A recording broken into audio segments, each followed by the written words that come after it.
My name is Jerome. I'm working at Virtuos Group for 10 years now, ex-FX art director.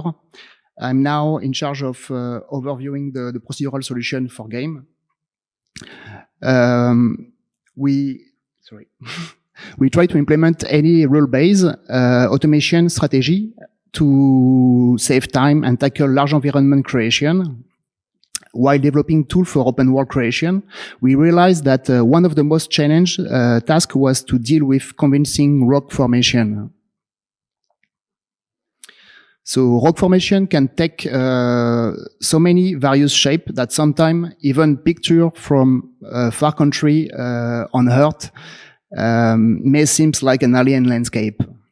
So many factors affect the final shape, like type of sediment layer, which compose the core material, how much it has been placed under pressure, temperature, precipitation, tectonic movement. So this is a wide range of parameters to play with. And if we want to be fully realistic, another constraint is that it's a generally large object to represent with a significant amount of detail needed. So before, for game, everything has to be low poly. But now we have technology like nanite in Unreal Engine 5, which support the ingestion of high poly meshes. So talking about video game, we don't always have to work in a realistic environment. Sometimes it could be cartoony or stylized in a way. When it comes to stylization, that's often mean that exaggerating the main trait of an object and removing undesirable noise. That's why we often end up with rock with sharp edges, bright color for the edges, darker for the crevices and cracks, and simplification of the overall visual. When it comes to tackle the creation of those rock formation, we must think from macro to micro, from large to small shape, from modeling detail to texture detail, and then to material details. We need to consider the overall strategy. Do we want to create our large cliff at once, like a unique geometry? Or do we want to create separated, smaller modules which will be assembled into a final rock formation? In the modeling part, we can also benefit from the different rock texture pack available in Quixel library to add detail using displacement or realistic information for the colors. So for the texture work, we could create masks to highlight some important part of the rock, like base color, darker part like cavities, and lighter part like edges. Some final last detail like snow and moss can be implemented at the material level using the normal of the object. I just present you a brief overview of the steps we take to create rock formation. And after the theory, I would like to share with you more in detail the workflow that we use in our R&D and production. Let's jump in Houdini for the first practical example, how we tackle cliff creation for mini open world. In this first example, let's start with a high field of the terrain where we have enough slopey area, potential location where we want to create cliff rock formation. We use terrain analysis to mask out the area with high slope. We can see those cliff area in red. Once we have our working area on the high field, let's jump into geometry work. So we convert the high field into geometry. We add a clean node to remove any degenerative faces, isolated points. We promote cliff mask data from point to primitive, and we use an attribute wrangle on primitive to only keep the cliff geometry. We then clean up the area too small with the lab delete small parts. So let's do a little pass of cleanup. Our pass avoid affecting the border to ensure continuous contact with the terrain, requiring a large enough surface for smooth displacement transition. We remove thin area, irrelevant area for cliff processing by using a group node in primitive mode with unchar edge, capturing all edges primitive of each island. The group is expanded by the set of value to ensure coverage. We then split the edge from the interior shrink area And next, we extend the shrink area to match the edge distance and remove unwanted section with a blast node. This ensures that overly thin areas are excluded from future processing.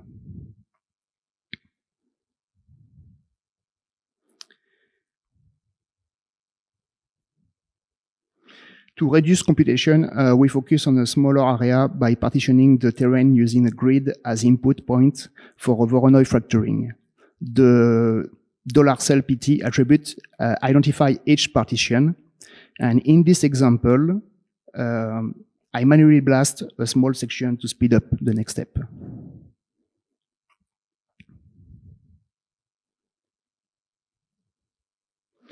Once our working area is defined, we increase polygon density for displacement by remeshing and smoothing the border for more organic contour. We use the first extrude node to push the area below the ground, then another to return it to its original position, while adding an extrude border to prevent floating geometry. Border edges are grouped, extend along the normal, and smooth to refine the contour further. A final extrude shrinks the contour below the ground, followed by another remesh for higher density. Next, we prepare data to control displacement, excluding the border to avoid revealing that we are just dealing with a flat surface. We create an unshared primitive group, settling the edge black and the center white, then smooth the color into a gradient. Normal are generated and smooth for future displacement. The mesh is subdivided to final density, storing the color in a blend attribute. And finally, we apply noise for the border using a point VOP, making the rock formation sink into the ground in a more natural way.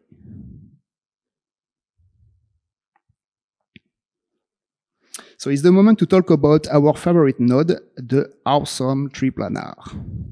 This is key for us to project texture properly on 3 axes.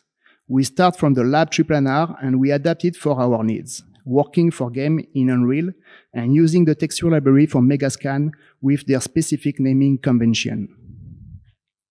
As you can see, when we compare the two UI, we have added quite a bunch of extra control during the development. The main feature is for the tool to process an entire folder of texture library, identifying all the texture channels at once for one texture name, like displacement, albedo, occlusion, cavities, roughness, normal, etc. This is inside our awesome Triplanar versus the lab version. The main changes are splitting the flow for each texture channel, implementing offset between opposite axes in the point VOP, which process the projection to break the mirror effect, and implementing Python code to read through the database of texture and help organizing the data to process. If you want to reproduce the offset into the projection point VOP, we just hard-coded an arbitrary value to add to the UV for X negative and Z negative. So it will look different with Z positive and X positive. So we will break up the mirror effect. Simple but effective. As I said, the main feature is to help importing texture library from Megascan. So we just have to point to the main folder and it gets a library list. It will execute a Python node to look through the library of texture, sort out the different existing channels for each unique texture name, feedback error for missing texture channel, and finally, it will package the library into an index for our tool. You can see that a list of texture has been created with their path and name. Then we just have to scroll through the library using the index value, and it will extract the channel which has been checked. Here you can custom the suffix to match your library. Here we set it up to work with the way Megascan library store their data. When we build a library, we also have a report of the channel which have been checked but have not been found. The good point of having access to an entire library by just changing an index value is that you can easily plug it to PDG and cycling through the whole library. It will apply the displacement and texturing, render it out, and organize the result in a mosaic.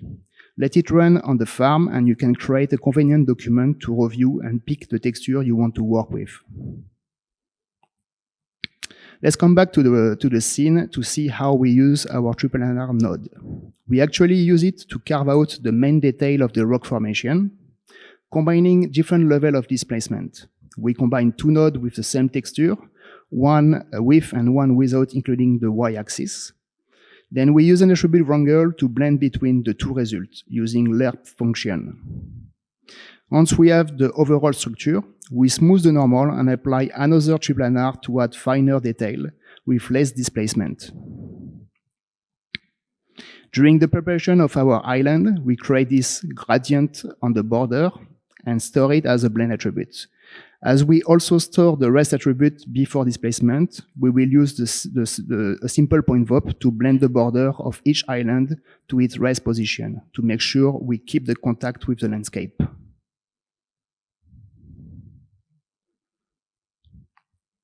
For this part, we want to make sure we don't carry unnecessary geometry, especially if they are not visible, like when it's underground. So to check that, we just offset the terrain HIVE field about 1 meter down on the y-axis. Then we ray up the cliff geometry to the HIVE field, and we activate the distance attribute with a ray node.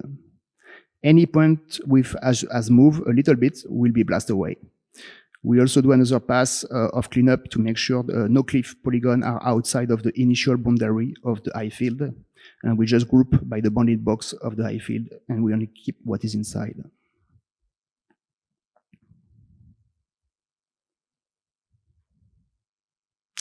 Now we have a clean area to work on, but we still have some work to do.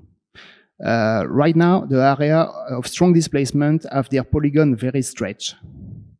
We need to unify the topology and simplify it to limit the amount of visual noise. We remesh the whole things with a proper element size to preserve the overall shape and detail, and it will help with the stretch area. We then subdivide with a high crease value to preserve the sharp angle, and we don't want a smooth geometry, because we will project the result to the initial mesh using a ray node to make sure we don't lose any detail from the initial surface.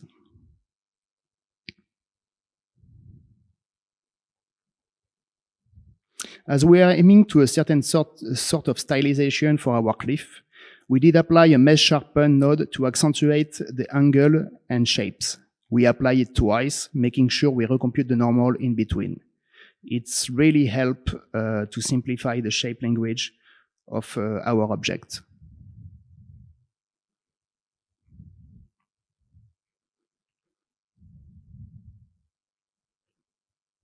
Here is just a little extra touch of simplification of the detail by projecting the high resolution mesh to a poly-reduced version of it. We are in the polishing phase and the changes are not huge, but it will help later when we analyze the topology to create vertex mask. Here we are, vertex data. Now we start to work on the shading part, and we would like to create masks that could be used in a material to darken or brighten area, or to mix different texture. An image have at least 3 channels, red, green, and blue, and we will use each of them to store different information. In the red channel, we will store the cavities area by combining the lab physics ambient occlusion node in valley mode and the measure node in concavity mode. We then remap those values to the right visual representation. For the green channel, we simply use the measure node in curvature mode and remap the value to be visible. The blue channel will be used to blend different texture for the albedo.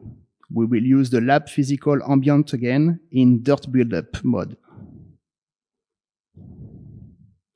So you can see the result combined in the RGB mask and how they look separately. Red for the deep cavity, green for the edges, and blue for the dust.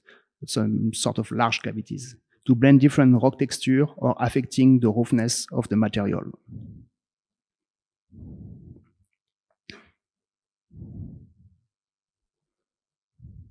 We are at the end of the process. We will use a poly reduce to keep a reasonable number of polygons.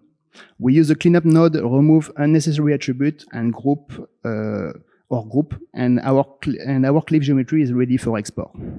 To visualize how we could play with the vertex data in engine, we remap here those values into colors and add some snow on the face facing up. It's promising, but maybe the best is to see how it looks in engine.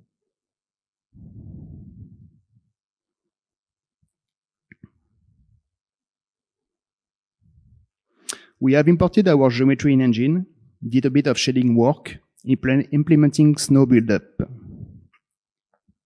Here the snow is coming from the material by comparing the normal of the geometry with the hub vector. A little displacement has been added to the snow for more realism. The advantage of this displacement technique is that we can cover large area without suffering from visual texture repetition. Technology like nanite allow us to optimize high poly geometry to real-time rendering. This is still some heavy computation that need to be paired up with PDG and a render farm to be effective, but it saves a ton of manual work. Okay, let's see the recap of the step we have been through during the process. First, we identify the area potential for cliff formation, usually area of high slope values. Then we convert this area in geometry, and we add a border gradient attribute to make sure we can control the amount of displacement while keeping the border under the high field. We use Triplanar or custom noise to get an interesting displacement pattern. We apply the displacement, but gradually less toward the border of the island. The first step was the macro sculpting of the rock formation, and now we will start adding micro detail. Here also we can use custom noise or triplanar displacement, but we must be more subtle with the deformation.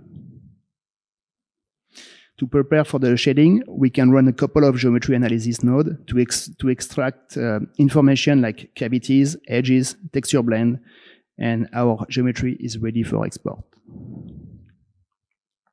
As this first example, despite being stylized, we use realistic texture. I would like to show you another R&D where we wanted to create ice cliff with custom noise.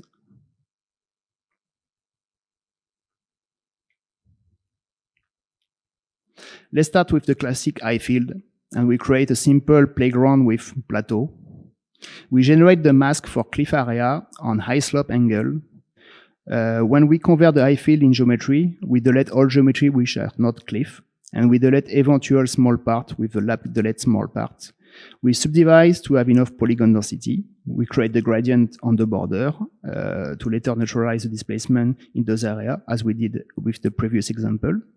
Then we pack each connected geometry with an assembly node.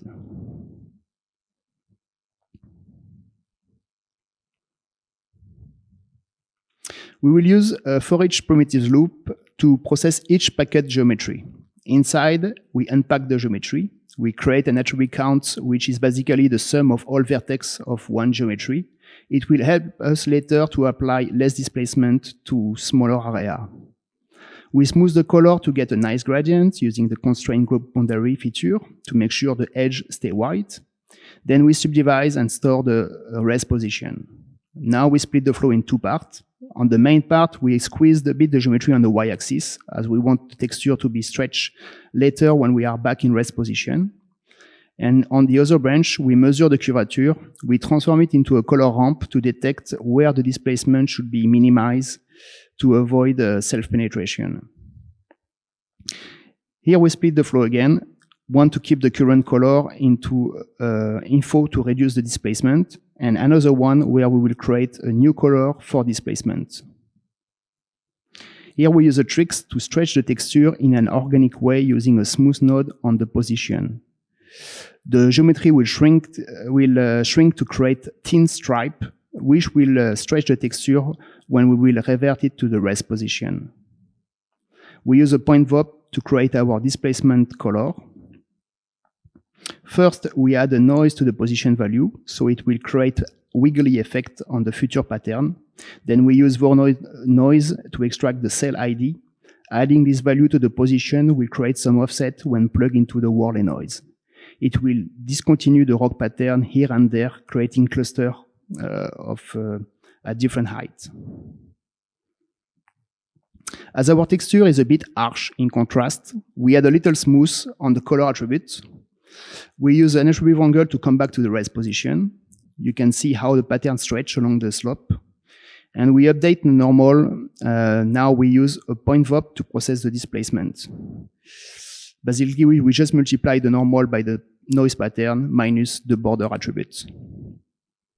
Now we have a first sculpt of our cliff. Remember that we didn't touch the border of the island, so right now it's perfectly matched the terrain topology. So depending of the height of the height field visualization in engine, this edge could be visible. So to make things cleaner, we use the attribute transfer to project the border again to control the spread through max sample count and distance threshold. We then split the flow to smooth the point position on one side and blend with the non-smooth version in a point VOP using a mix. We transform this new result into a main branch, create normal, and add first level of stylization using the mesh sharpen node. We inflate the surface a bit using the peak node, and we optimize the topology using the remesh node and polyreduce in order to keep the polygon density on the edge and reduce it on flat surface.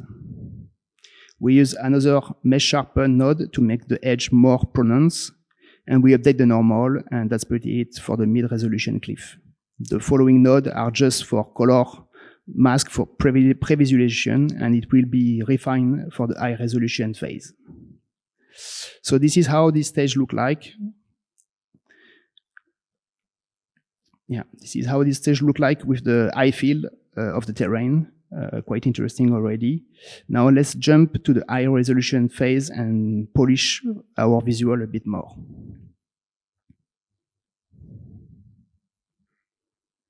Now we will enter another loop for each connected geometry to turn this low resolution cliff into a high resolution game asset. We will start by increasing the polygon density with a remesh node using a uniform distribution and a small polygon target size. You can see that it becomes quite dense now. Then we use the mesh sharpen node to sharpen and faceted our geometry. As we want to create a nice cliff, we want to create this effect a bit like diamond to get those sharp facets shining in engine. The result is interesting, but it was a bit too sharp on the exterior edges. So to fix those specific area, we branch out a smooth version of the geometry with a blend into a point VOP using a mix node and the convexity attribute to apply the smooth only on the area with high convexity. This is a polishing fix. We have to zoom closer to see the effect. But it helps to get smoother edge running along the geometry. Now we will add some custom detail, trying to reveal the edge a bit more. We use the measure tool to get concavity and convexity attributes. We convert the convexity into color in an attribute angle. Wrong name, by the way. Let's change that. Now we will try to spread that color in a nice gradient, blurring the color and adding the sharp part multiple times.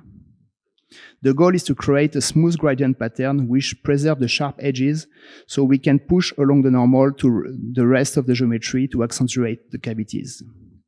We will do so into a point VOP. We remap the color and we multiply by the normal to get our position offset. We also create a new map using concavity minus convexity as we want to blur detail in the crevices of our topology. We smooth this mask with a blur node to get a smooth transition.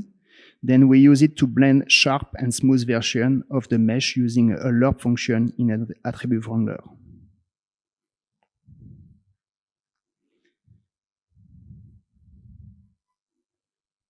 I've been too fast.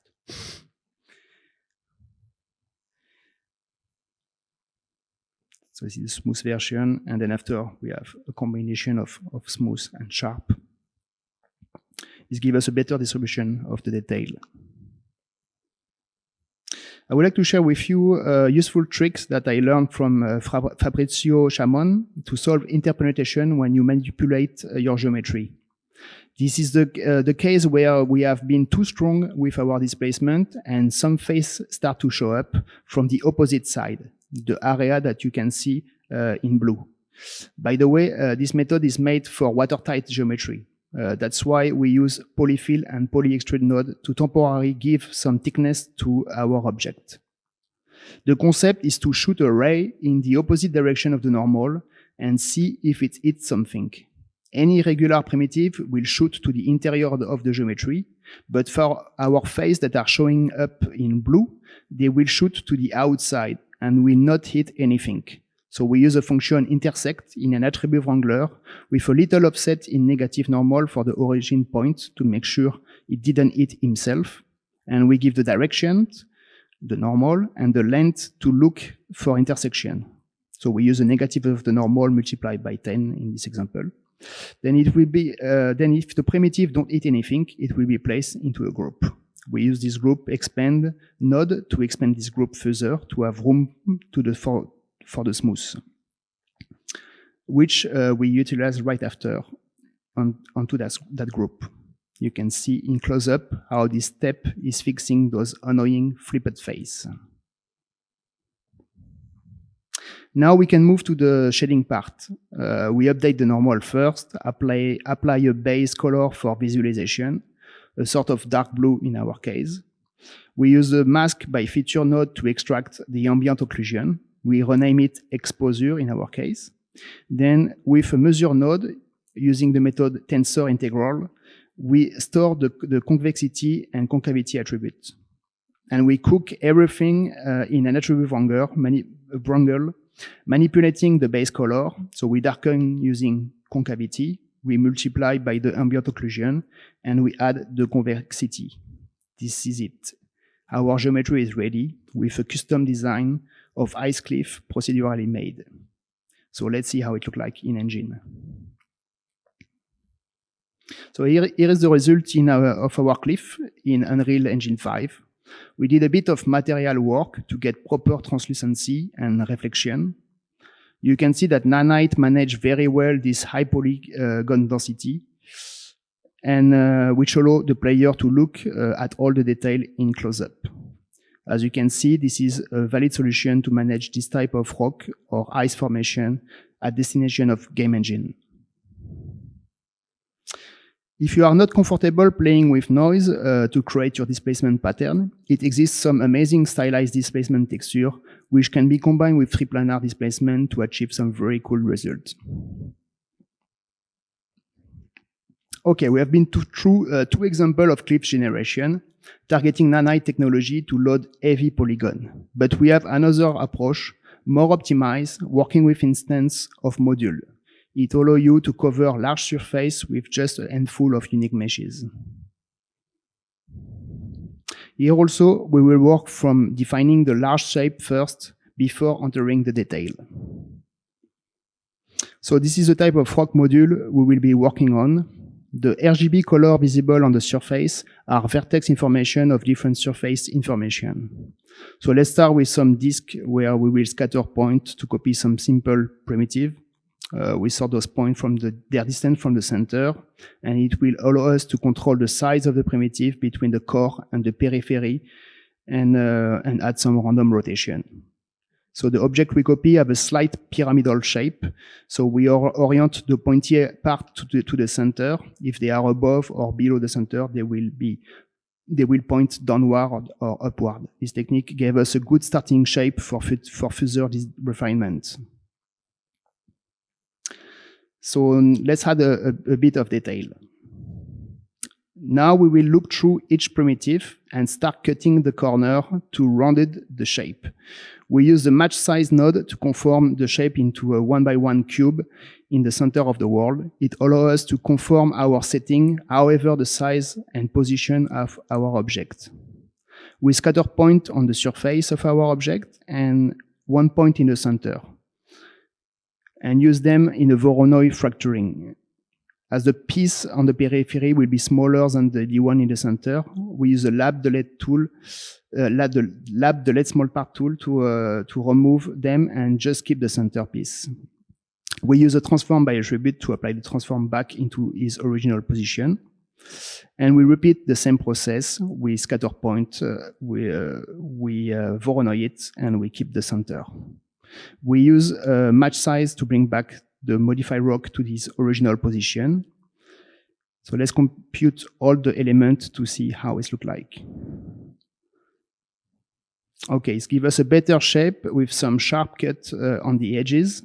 Then we create normal, we clean up a bit the topology, and we make it thinner on the z-axis for artistic reason. Now we start to add smaller detail. So now we have our base shape, but it's still very clean and low poly. So let's add a bit of edge damage to look more interesting. So we split the flow in two parts. Half of the stone will have edge damage in a for loop to create irregularity and impact on the edge. This is the result when we process the first part. The second stream is similar, we just add a little position offset. Then we merge the two streams to get damaged version of our rock formation. This is still very low poly, so we want to remesh the result to add detail on the next phase. We add a mountain node to break the straight edges, and we poly reduce to come back to a more simplified version while keeping all the sharp angle. We update the normal on this new topology. Now it's time for another layer of detail. We use a connectivity node to create the piece attribute and look through its geometry. So we split the rock in two equal parts with a split node.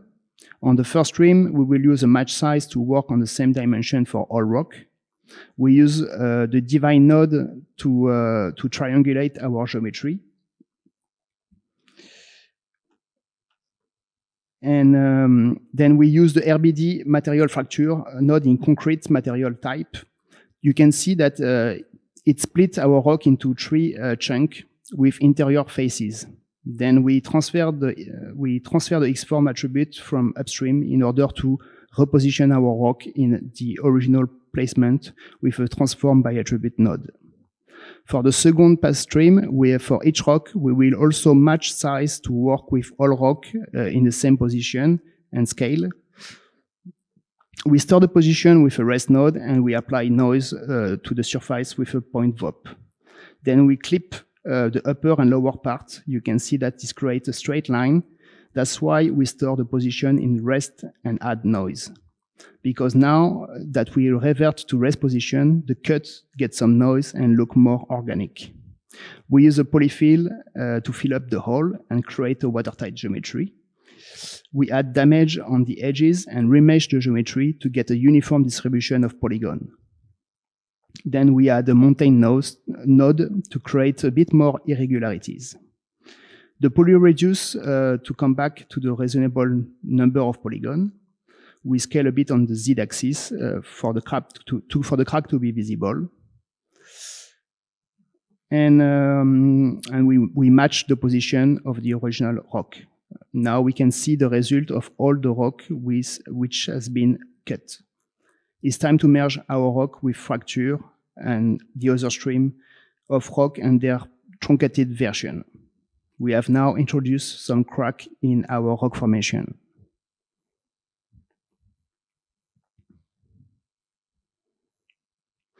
Now it's time to add tinier detail.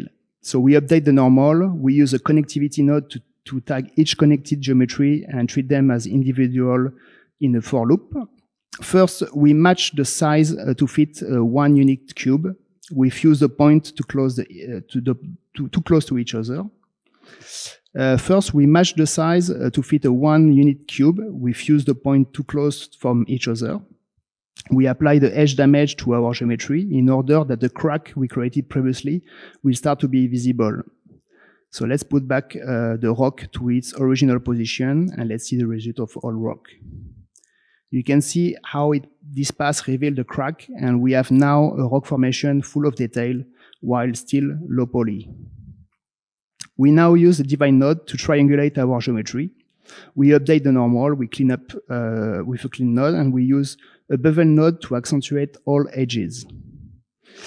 Then to optimize, we use a polyreduce. We divide again to make sure we only have triangle, and we refresh the normal. You can see how the poly bevel help to preserve the sharp angle in our geometry.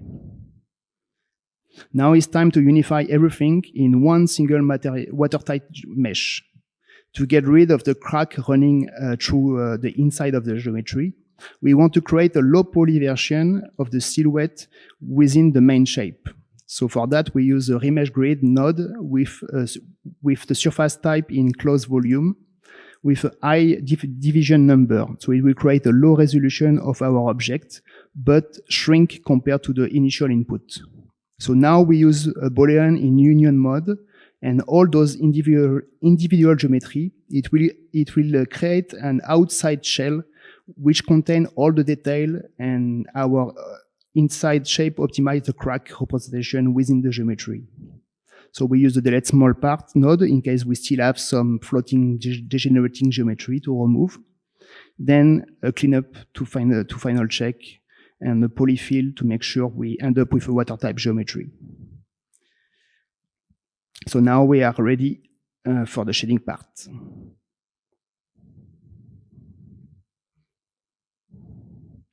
So now we will create mask information for future shading work in engine. We want to extract different useful data from the topology. For that, we manipulate two inputs: the single water type mesh we generated and the one composed of individual rock. Once again, we conform the size of our object with a match size node. We remesh and subdivide the result to have enough polygon density. We smooth the normal, and now we are ready to add details with our triplanar node. We apply displacement and color with a realistic rock texture. Then we use the lab calculate occlusion to extract the detail of the surface. You can see the result when we set the occlusion value as a color in an attribute angle. In another branch, we project the grunge texture in Triplanar, something which we will multiply with our occlusion to give it a more realistic look. With some breakup in the occlusion. It happened in this point VOP where we just multiply both value. Now we also want to analyze the concavity as our displacement of our displaced geometry using the measured node. Those darker caresses will be added to the rest in an attribute angle. We now reverse our value as we actually want the white to represent where the occlusion value is. We finalize our red channel containing the ambient occlusion node, the ambient occlusion value, sorry. So last channel, we aim to capture the edge of the geometry where the material interacts with the exterior, showing sign of abrasion. To retain detail, we raise the low resolution to the high resolution mesh and use a mesh sharpen node to enhance edge crispiness. After updating the normal, we use a measure tool for convexity value, adding a small percentage from the rock projection in the red channel. This gives a nice white convex line, but they look too clean. So we use a triplanar node to add noise, creating two noise versions and blending them into an attribute wrangle. Multiplying the color by the noise reduces the visibility, but we boost it in the next step. Finally, the noise breakup adds a more realistic touch to the final result.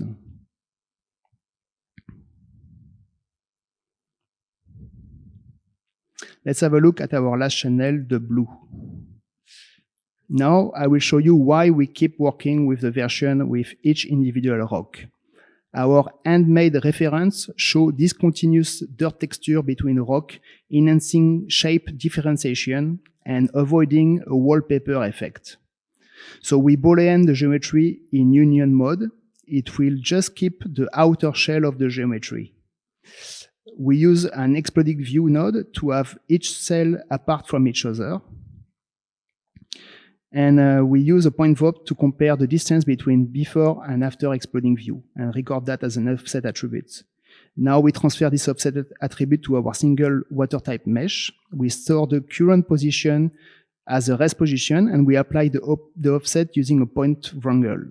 It creates stretched polygon between the different rock, and we want to store them into a group called sims, using a lab group by measure eccentricity. Now we want to repeat the same process to mix 3 patterns of noise. We apply the pattern with a triplanar node, and we revert the geometry to the rest position. We remap the different patterns with a ramp to adjust their visibility. And we add them together in an attribute wrangle and clamp the result between 0 and 1. Now let's get a close look at our result. This is looking good, but we have some sims visible. So you can see that without the offset, the pattern is just running over all the different rock like a wallpaper. So now let's fix the sim issue. We previously create this sims group before for that purpose. We will apply color smooth on those areas, and it should feel better. Oops. So now let's bake our data to the low resolution mesh. Okay, let's combine our individual channel into a RGB color of the custom mask.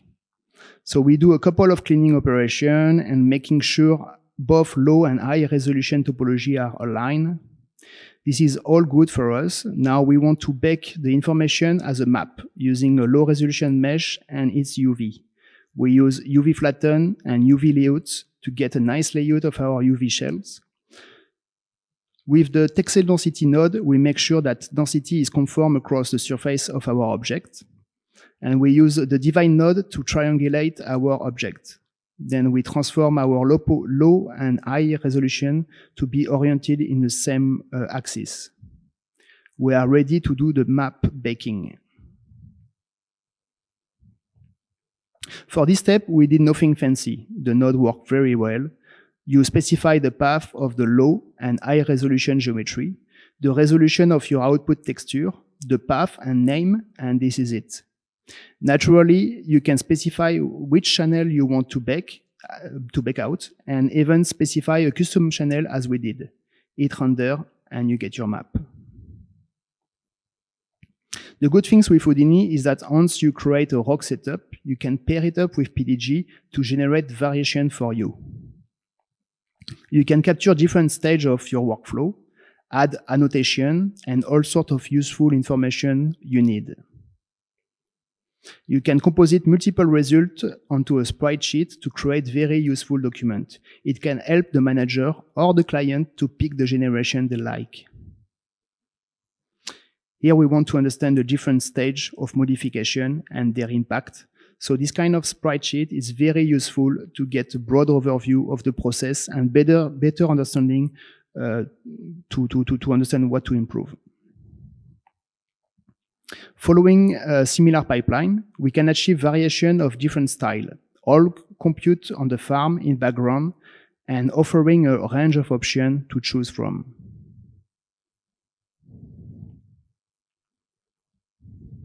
I would like to share with you another tricks to get realistic rock pattern erosion. We use a similar workflow as the one I previously presented before, but the difference is that after the triplanar and other sculpting step, we capture those changes as a displacement map through UV. We then use this map to displace a high field. We apply erosion on it to add realistic detail, and we export the new high field displacement map, which we apply to the geometry to get the previous design back plus the erosion. This method is interesting and broadens the spectrum of manipulation which are with all the high field nodes available. So we pass to in 2D and go back in 3D. So let's, last but not least, I would like to share with you some exploration using AI and machine learning. MLOP has been introduced since Houdini 20, and we can find a nice onboarding tutorial made by Moritz Schwimps on the SciFix website. We arrived to work with MLOP at first, using def images to generate image based on prompt. But after one Houdini update, things was not working anymore due to some conflict of Python library, so we decided to use another way. We end up using COP to render 4-axis def images.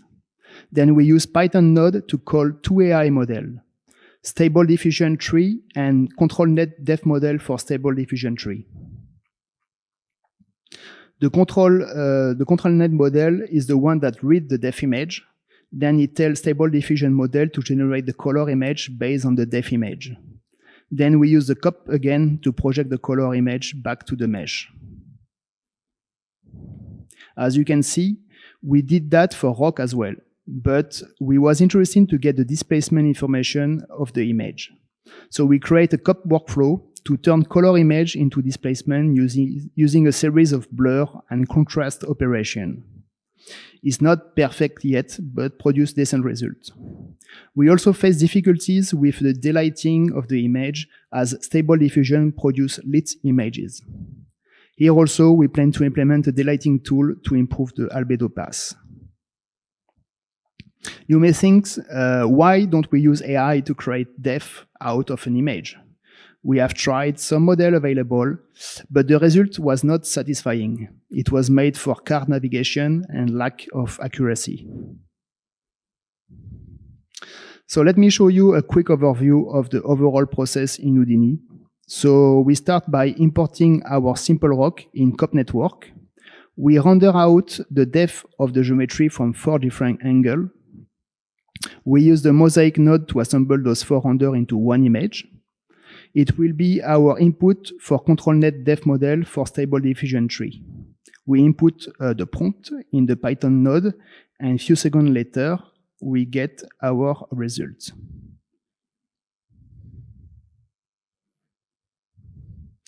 So we come back in COP, and we can see the image produced from the def pass. Now we use this result to create our custom def map after a bunch of blur and contrast operation. We use a preview material node to check the result of our displacement. And now we just have to apply our displacement to our original mesh. So let's line up all the different elements we have been working with. It's not perfect yet, but quite an interesting workflow which have room for improvement. I hope it will give you some idea as well.